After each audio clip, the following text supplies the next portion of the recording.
Welcome back to Mesa Marin Raceway for the 12th Annual October Classic. Well, this weekend we have over 60 cars ready to qualify for the 200-lap feature here this weekend. And of course, at my side, Randy Hamill. And Randy, what will be the most interesting race we'll see this weekend? I would suspect that the 50-lap B feature is going to be a real hardcore fender banger today. We're going to transfer 2 cars to the A main. The 200-lapper, of course, is going to give these guys an opportunity to kind of stretch out and get their legs in and go fast. The 50-lap B main, as I said before, we'll take 2 transfers, and it's going to take some real banging to get there. Last night we saw the heats and the qualifying, of course, that C main, and that number 90, Ron Stramiska. What a show he put on. Oh, yeah. Backed it into the wall down here in turn number 4, qualifying on his first lap. Came back out. The crew got the car back together. They tried to qualify one more time and backed it in. Missed the wall the second time, but didn't get a qualifying time. Had to start in the back side of the C main, and then it ended up running 3rd. Of course, those 2 points leaders, Troy Beebe and Roman Kalzinski, here today, and they're starting side by side in that 200-lap feature. Is going to be an exciting race. Oh, very definitely. And I suspect that this will not decide it. We're going to look at Phoenix before the champion is crowned. Well, of course, over 60 cars here this afternoon. Will be a great race this evening here at Mesa Marin. Let's go and talk with a few of the drivers.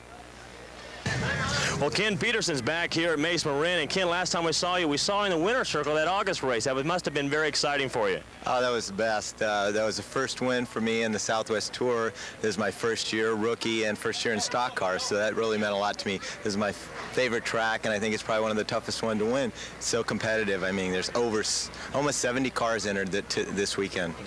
Ken, I read the press release from NASCAR, and they said it took a long time for you to get a car that would go fast and run with the front runners, and that way you would avoid making those costly mistakes. Oh, that is very true. I was in a learning curve. I started out the year with a crew chief that wasn't quite, wasn't up to par. I got hooked up with Roger Bracken and Pat Smythe and my crew. Really, we all just clicked. That's what it takes. It's a very much of a team sport. I read the press release on Larry Lord, and it said, watch out, this is the dark horse. This is the man that could come up and win. Larry, what do you think of that? I think we got a chance at it. We do good on long races. We hold back a little bit. I'm a fairly conservative driver, but we can do it. Last time I saw you was right here at Mesa Marin, and you made a tire change, a big gamble, and it paid off. Yeah, everything went right. I think tonight tires are going to play a big role in it tonight too. We had to make a change yesterday. We weren't running quite fast enough. We had to go to the softer tires. A lot of it tonight depends on me and how well I take care of the tires. Larry, your car and your team is not very visible. It's not the brightest stars on the track, and it's a low-budget team, but you're always there at the end. How do you account for this? Well, we got a good crew. We've got a lot of experience in racing. We know what's going to break. We know how to take care of the equipment, and we spend a lot of time on maintenance. The biggest thing, I don't crash the car a lot. Like I say, I'm a sort of a conservative driver. I run hard when I have to, but I try to take care of the equipment.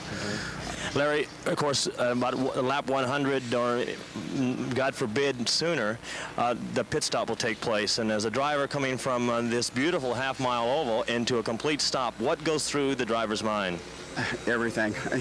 You can't even imagine what goes through your mind. The biggest thing is getting the car stopped where you're supposed to have it stopped, trying not to hit the guy that's stopping you, making sure you hold the brake, you turn the wheels, they get the jack under the car, the tires go right, lug nuts don't fall off, and then waiting what seems like about a half hour before they finish, and actually it's only about 15-20 seconds.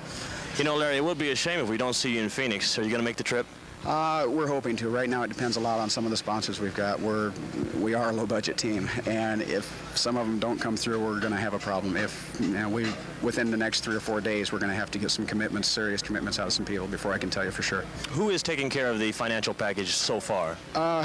Myself and Bob Minthorn, we take care of most of the bills. Transshoring helps us out quite a bit, and high-tech engineering on the side of the car here has been doing quite a bit with us this year.